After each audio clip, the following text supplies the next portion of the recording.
Hello, you are most welcome, ladies and gentlemen, to your power behind the voice on Tuesday Night Anatomy with Daniel Okwan. Today's section, I take you through some ligaments that are associated with, of course, the vertebral column. Yes, oftentimes students, fail to appreciate the orientation of these, ligaments which are associated with, of course, the vertebral column. My friends, today I take you through it, and once and for all, you get that concept clear. And my friends, the main reason for also doing this is for you to appreciate the sort of ligaments, okay, that one will have to traverse, before a lumbar, puncture, is achieved, okay, to get some kind of CSF for that various, biochemical or whatever analysis that has to be done.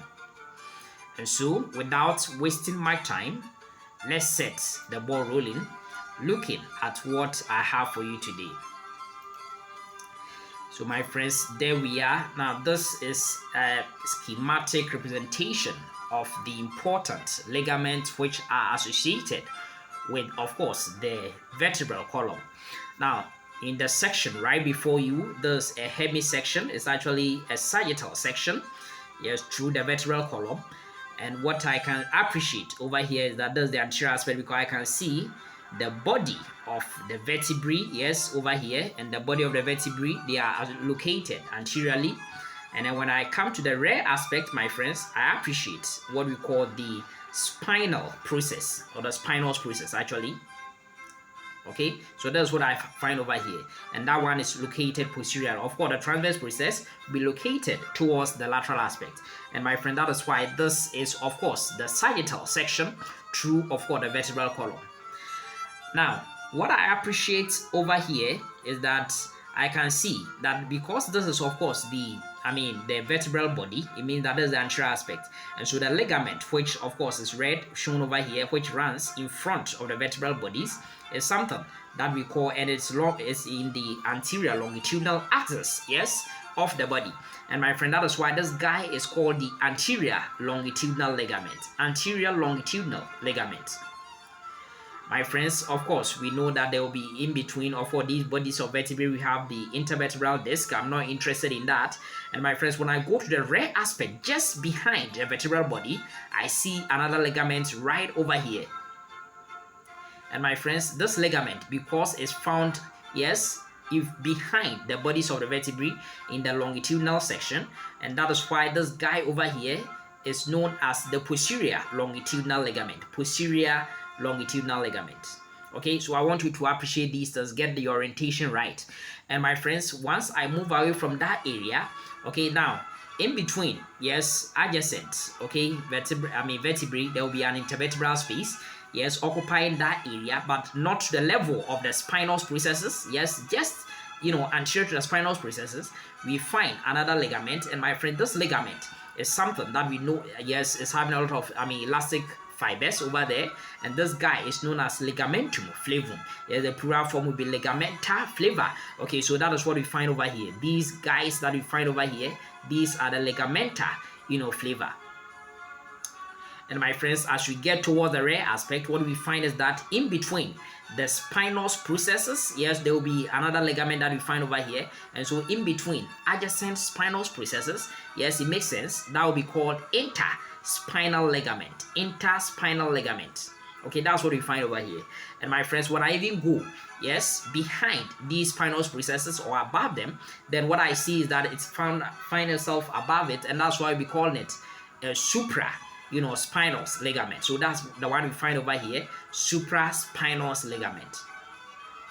And so I want you to appreciate these 5 ligaments. My friends, this kind of section, is of course a mid-sagittal section, and so we are not able to appreciate one more ligament which I want to tell you, and that one we're able to appreciate it better in what we call coronal section. And my friend, that one will be find itself, in between adjacent, and I want you to appreciate that in between adjacent, spinal processes, and that's that guy that we calling it interspinal ligament. Interspinal ligament. Okay, in a coronal section, we are able to appreciate that one also, my friends. And so there we are. You can even appreciate it, even get to the caudal aspect. You can still appreciate the anterior longitudinal ligament. You appreciate the posterior longitudinal ligament. I want you to appreciate the orientation, where they are located. Okay, and of course we talk about the ligamentar flavor. Okay, that one over here. And then we talked about the interspinal ligament. Then we talked about the supraspinal ligament. Then we talked about the intertransverse ligament. Okay, so there are those things that I talked about. And so I want you to appreciate the orientation.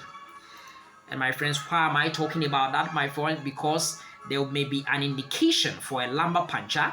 And one thing that we know about is that the conus medullaris of what we call the spinal cord in the adult will end at the lower border of L1 vertebral level. Yes, L1, L2, at around that junction. Okay, lower border of L1 vertebra. That's where we find, the termination of the spinal cord. Now we don't want to, puncture through it, and that's why I want to be careful, so that we have something we call lumbar puncture to aspirate what we call, or to sample CSF. And so to get that, what happens is that we have to, usually you may use L4, L5, space, or you may use L3, L4 space. Okay, either of these two, yes, will be useful, so that you can take you want to get so much away from, of course, the spinal cord. Okay, you don't want to cause injury to it. Very important component as far as the CNS is concerned. And so what am I trying to tell you? Now, if I want to puncture, get into this area and get that CSF from the subarachnoid space, then what will happen is that I have to penetrate the skin. Yes, I'll go through, of course, the superficial fascia, the subcutaneous tissue. I'll have to go through it, the hypodermis also. And my friends, if I go beyond that, I'll have to pierce through what we call the supraspinous ligament. Okay, I want you to appreciate that. Then I have to also penetrate what we call the interspinal ligament. And my friends, I have to also penetrate what we call the ligamentum flavum. But my friends, then from there, I have to penetrate what we call the dura mater. Yes, I have to penetrate the dura mater. And then from the dura mater, I have to also go through what we call the arachnoid mater. And then from there, I go to the subarachnoid space so that I can get my CSF. So I have to traverse those ones. But my friends, the important ligaments, which we are not going to pierce through, will be, of course, first of all, the posterior longitudinal ligament will be spared as far as penetrating this area is concerned, together with, of course, the anterior longitudinal ligament. I want you to appreciate this one. Yes, clinically, sometimes you can be given these questions, and you should be able to appreciate all these things. So there we are. Also, you can also pick it, yes, from L3, L4 level. Okay, so they are the same things which I've explained to you. So my friends, I believe you find this power behind a voice section helpful. And my friends, in future sections, we are going to enjoy all these things. I'm very grateful for your time this evening. Have a good night, all of you, and may the good Lord richly bless you. Amen.